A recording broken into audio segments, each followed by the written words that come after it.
Star Citizen is saying goodbye to its oldest space station. Port Olisar will be no more with Star Citizen Alpha 3.20 later this year.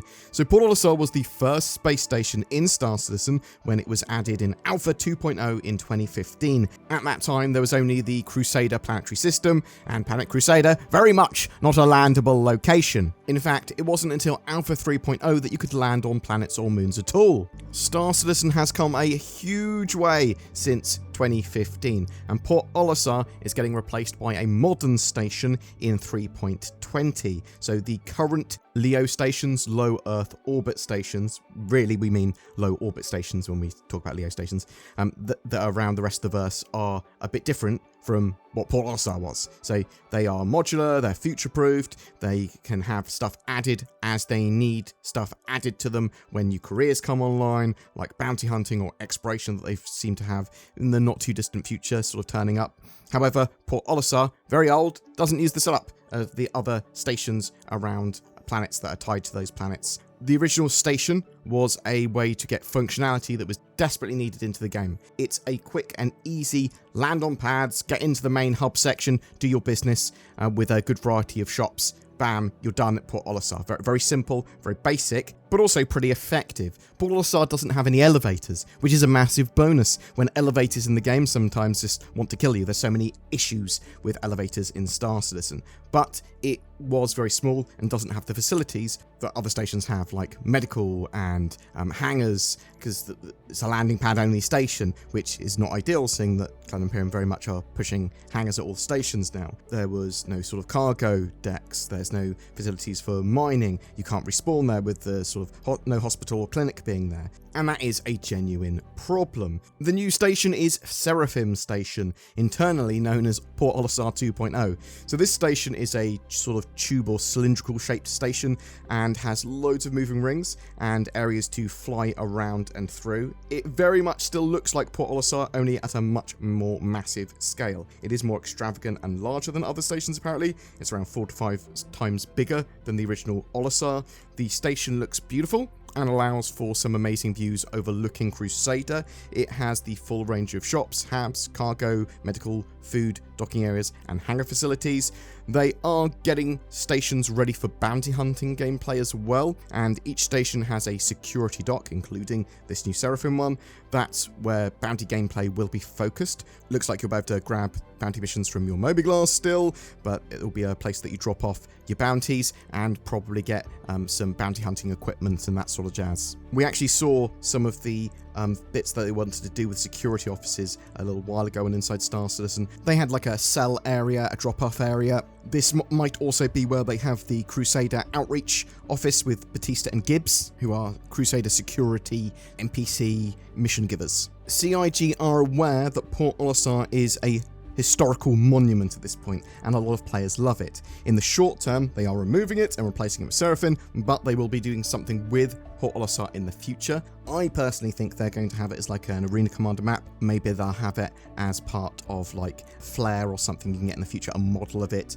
One of the reasons they wanted to replace it now, well in 3.20, is because of the Hull C, which requires space station docking rather than hangars or pads to do its cargo business. It was getting to a point where the area around Crusader was going to start to have to miss out on content compared to the other areas if they didn't update the station. There was a favourite memories of Port Olisar thread on Spectrum where CIG staff have started sharing their thoughts, one of which caught my eye from Savral's CIG. They said, "Port Olisar will always have a special place in my heart. It is basically one of the reasons why I'm sitting here.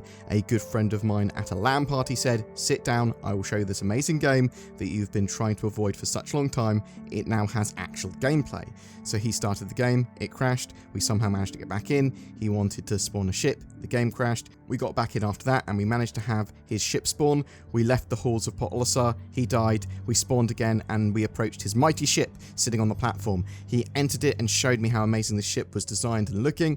This was the moment where I stood there in silence and thought to myself, wow." We continued playing the game we wanted to play, but from that moment on, the game did not let me go. the very same friend, gifted me the game, I think, a week later for my birthday, so he is to blame that I am sitting here right now. Every time I visit Port Olisar, this is what I think about, the awe of the potential of this game we all love. And look how far we've got now from that particular moment. Port Olisar will be missed. So I totally agree with him there. I think that that station will be missed, but it is important for them to get all the essential gameplay experiences into all of those Leo stations around Stanton. They can't hold on to really old legacy things like Olisar, especially when it doesn't conform to any of the standards they have now, and they need to get that gameplay in. We have been expecting Port Olisar's replacement for at least a couple of years now as well. It's worth checking out the Star Citizen Reddit for some pretty solid Goodbye Port Olisar memes, and people do genuinely seem saddened by its removal. Goodbye Port Olisar, you will be missed. Inside Star Citizen is going on a 3-week break now. Typically this would be because of a new major patch being released, because it's the end of June, but we're not going to be seeing a major patch until the end of Q3 with Alpha 3.20, so sort of bear that in mind. Alpha 3.19.1 does appear to be in a good place though, so you should be able to get a load of good fun out of that. Boom! That's it for your Star Citizen update today, and that Inside Star Citizen summary. Yeah, I'm sort of interested to know what you think about Port Olisar.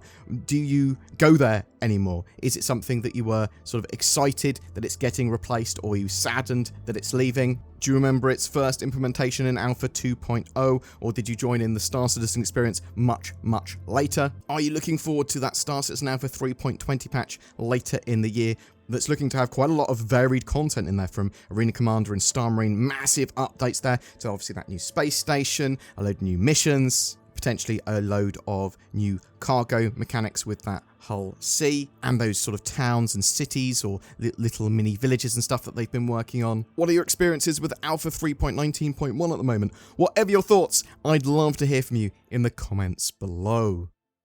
Tobii eye trackers are on sale with 15% off until the 3rd of July. They are natively supported in Star Citizen, giving you precision head and eye tracking that can help with immersion, as well as adding another level of control to your toolset. It's a cool piece of tech that you can use for streaming and seeing where your eyes are going, and loads of other games are supported too. Check out my links below to get one of those at discount. Let me tell you a story from the book of NordVPN/BoredGamer. There were 3 little pigs who all needed internet access. One used a VPN made of straw, one used a VPN made of wood, and one used NordVPN, which is basically bricks in this analogy. Along came an elite hacker wolf and smashed up the houses of the first 2 piggly wigglies, but was unable to breach the NordVPN house, which is just much better than straw or wood for protecting you from internet things like wolves and hackers. The moral of this story is get nordvpn.com/boredgamer or click the links below for powerful discounts that might make your friends think you're an internet wizard or something. Also, that wolf went to prison for 10 years on an unrelated crime. Maybe it was like not liking or subscribing or something? Every month we have a ship giveaway for June 2023. That's going to be for an RSI Constellation Andromeda. This hybrid cargo gunship is perfect for small crews of up to 4. It comes with a P-52 Merlin snub fighter as well, along with lifetime insurance and game access. All you need to start playing Star Citizen. And all you have to do to be in for a chance of winning that is comment on any of my videos made during the month. More details in the video description below. If you would like to further support the channel, please consider pressing the join button under my videos for exclusive membership to the channel, or become a Patreon. I've already got a load of lovely people that do that, and it really goes a long way in allowing us to make daily content. Thank you so much to my channel members and Patreons, but thank you so much for just liking, subscribing, commenting, and watching my videos. Thanks so much for watching, and I'll see you in the verse.